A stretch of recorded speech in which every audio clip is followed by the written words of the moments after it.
कल्पना जी life style में आपका स्वागत है। विद्यालय नेतृत्व विकास कार्यक्रम का तृतीय दीक्षा कोर्स मिशन प्रेरणा के अंतर्गत सभी परिषदीय प्रधानाध्यापकों के नेतृत्व क्षमता वर्धन हेतु एक विशेष कार्यक्रम स्कूल लीडरशिप डेवलपमेंट प्रोग्राम संचालित किया जा रहा है। इस संबंध में तृतीय कोर्स अब दीक्षा प्लेटफॉर्म पर उपलब्ध है। इस कोर्स से संबंधित निम्नलिखित जानकारी है। कोर्स को 5 भाग में विभाजित किया गया है, जिसमें इंटरैक्टिव पीपीटी एवं 2 सहयोगी दस्तावेज हैं। कोर्स की कुल अवधि 30 मिनट है। कोर्स के पश्चात दिए गए अंतिम मूल्यांकन प्रश्नों के उत्तर देने पर ही संपूर्ण माना जाएगा। यह कोर्स सभी एसआरजी, एआरपी और सभी प्रधानाध्यापकों के लिए अनिवार्य है। इस कोर्स को 20 मार्च से पहले ही हर जनपद में पूरा करना है। इस कोर्स की लिंक दीक्षा प्लेटफॉर्म पर उपलब्ध है। अगर आप चाहते हैं कि बेसिक से संबंधित सभी जानकारी आपको एक ही प्लेटफॉर्म पर प्राप्त हो तो आप चैनल को सब्सक्राइब जरूर कर लें। वीडियो जानकारी पूर्ण या उपयोगी लगे तो इसे लाइक जरूर करें और अपने दोस्तों में शेयर करें, जिससे उन्हें भी लाभ प्राप्त हो सके। चैनल पर पहली बार जुड़े हैं तो इसे सब्सक्राइब जरूर कर लें और इसे लाइक जरूर कर लें। उसके बाद आप लोग भूल जाते हैं। लिंक को क्लिक करेंगे। मिशन प्रेरणा समुदाय की भूमिका कोर्स में नामांकन खुल करके पेज आ जाएगा।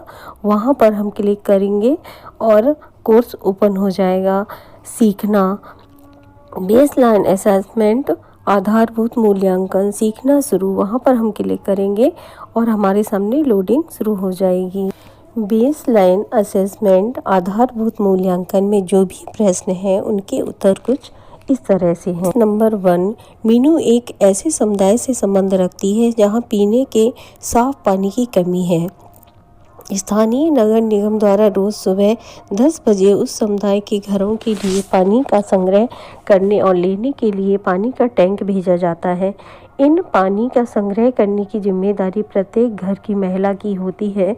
मीनू हर दिन देर से विद्यालय पहुंचती है और इसकी वजह से कक्षा में पढ़ाए गए कई विषय उसे छूट गए हैं। मीनू की शिक्षिका उन कारकों की सूची बना रही थी जो उसे प्रभावित करते हैं। उन सभी कारकों को चिन्हित कीजिए जो मीनू के समुदाय का हिस्सा हैं। पहला ऑप्शन है स्थानीय नगर निगम, दूसरा है पानी की कमी की समस्या, तीसरा है समुदाय की यह मानसिकता कि महिलाएं घर के कार्यों के लिए जिम्मेदार होती हैं, चौथा ऑप्शन है उपरोक्त सभी। इसमें हमारा चौथा ऑप्शन बिल्कुल सही है, उपरोक्त सभी। प्रश्न नंबर 2, विद्यालय समुदाय में केवल वे लोग शामिल होते हैं जो बच्चे के सीखने के अनुभव को प्रभावित करते हैं। इसमें 2 ऑप्शन है, सत्य और असत्य। असत्य हमारा सही ऑप्शन। प्रश्न नंबर 3, राजू एक ऐसे परिवार से संबद्ध है जिसका गुजारा भी बहुत मुश्किल से होता है। अपने परिवार की आर्थिक सहायता करने के लिए उसे कचरा बीनने और उसे बेचने का काम करना पड़ा। एक स्थानीय एनजीओ ने विद्यार्थियों की शिक्षित करने की पहल की और इसके लिए उन्होंने 1 घंटे प्रतिदिन पढ़ाना शुरू किया ताकि उस समय की भरपाई हो सके जो विद्यालय ना जाने की वजह से बाल श्रमिक खो दे रहे हैं। उन सभी कारकों को चिन्हित कीजिए जो राजू के समुदाय का हिस्सा हैं। उसके इलाके में स्थित सरकारी विद्यालय शाम को अतिरिक्त कक्षाएं लेने के लिए शिक्षकों को नियुक्त करता है ताकि कक्षा के मुताबिक शिक्षा प्राप्त करने में विद्यार्थियों की मदद की जा सके। समुदाय में रहने वाले लोगों ने युवाओं का एक छोटा सा समूह बनाया है जो सरकारी विद्यालय। पहला ऑप्शन है युवाओं का सामुदायिक समूह, दूसरा ऑप्शन है सरकारी विद्यालय की अतिरिक्त कक्षा के शिक्षक, तीसरा ऑप्शन है अत्यधिक गरीबी के हालात, चौथा ऑप्शन है उपरोक्त सभी। इसमें हमारा चौथा ऑप्शन बिल्कुल सही है, उपरोक्त सभी। प्रश्न नंबर 4, विद्यालय के बारे में और विद्यार्थी के बारे में सूचनाओं को अभिभावकों के सामने कैसे प्रस्तुत किया जाना चाहिए। पहला ऑप्शन है विद्यालय की अकादमिक प्रगति के बारे में सामान्य प्रस्तुति, दूसरा है बच्चे की सराहना कीजिए और व्यक्तिगत वार्तालाप के दौरान 1 या 2 सुधार के क्षेत्र साझा कीजिए, तीसरा ऑप्शन है उन कार्यों का उल्लेख कीजिए जो अभिभावक घर पर अपने बच्चे के सीखने में सुधार करने के लिए कर सकते हैं, उपरोक्त सभी। इसमें हमारा चौथा ऑप्शन बिल्कुल सही है, उपरोक्त सभी। प्रश्न नंबर 5, अभिभावकों को पीटीएम के लिए आमंत्रित करते समय आपको किन महत्वपूर्ण रणनीतियों का ध्यान रखना आवश्यक है। पहला ऑप्शन है कम से कम 1 सप्ताह पहले आमंत्रण भेजना, दूसरा यह सुनिश्चित करना कि बैठक के लिए एक स्पष्ट एजेंडा और योजना है। तीसरा ऑप्शन है बैठक में शैक्षिक और मनोरंजक तत्व शामिल करना। चौथा ऑप्शन है उपरोक्त सभी। इसमें हमारा उपरोक्त सभी ऑप्शन बिल्कुल सही है। प्रश्न नंबर 6, श्रीमती फातिमा अपने विद्यालय में ज्ञानोत्सव की तैयारी कर रही हैं। उन्होंने एक स्मार्ट लक्ष्य निर्धारित किया है, सभी कार्यों की सूची बनाई है, समय सीमा निर्धारित की है और अपनी टीम के सदस्यों को कार्य सौंपे हैं।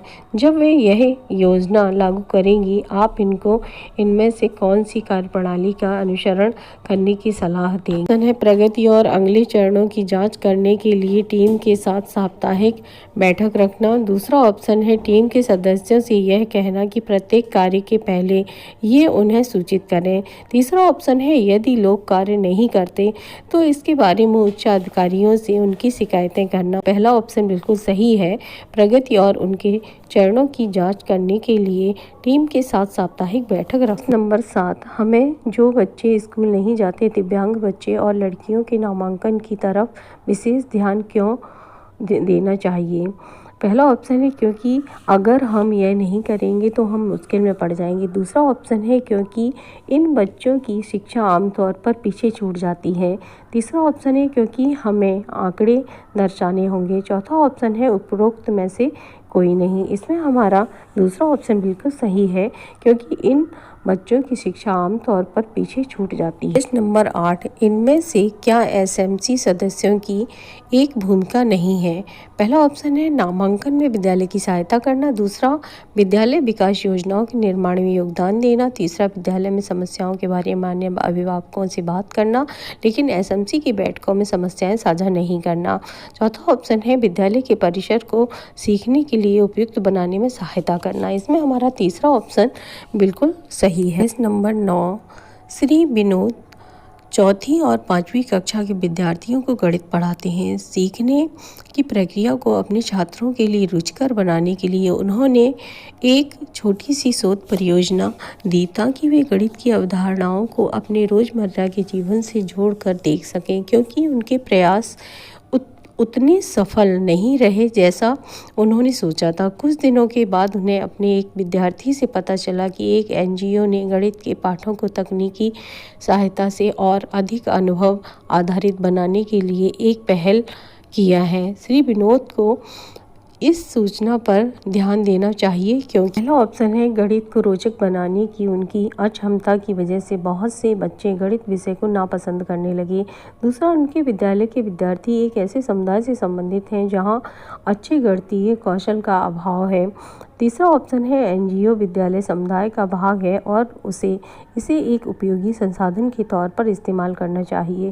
चौथा ऑप्शन है उनके सहयोगियों ने उसे ऐसी पहल की शुरुआत करने का सुझाव दिया ताकि यह समझा जा सके कि पूरे समुदाय को मज़ेदार तरीके से गणित सीखने की प्रक्रिया में कैसे शामिल किया जाए।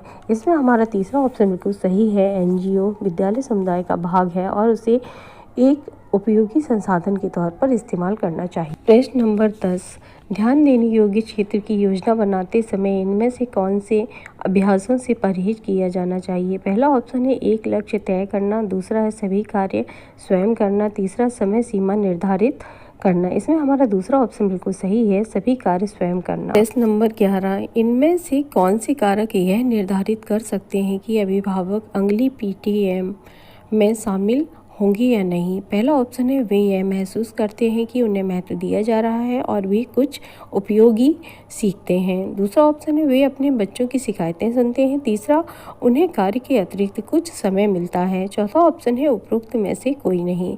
इसमें हमारा पहला ऑप्शन बिल्कुल सही है, वे यह महसूस करते हैं कि उन्हें महत्व दिया जा रहा है और वे कुछ उपयोगी सीखते हैं। अगला पेज खुल करके आता है submit to continue. Total question 11, answer दिए 11, स्क्रिप्ट एक भी नहीं हुआ है। इसके बाद हम सबमिट कर दें। अगला पेज खुल करके आता है योर स्कोर। यदि आपने इसी क्रम में उत्तर दिए होंगे तो आपका स्कोर भी 11/11 रहेगा। प्रश्नोत्तरी में अर्जित किए हुए स्कोर बहुत ही महत्वपूर्ण होते हैं। यदि आप स्कोर से संतुष्ट नहीं हैं तो आप रेडियो की बटन को क्लिक करके पुनः अपने क्वेश्चन के आंसर दे सकते हैं।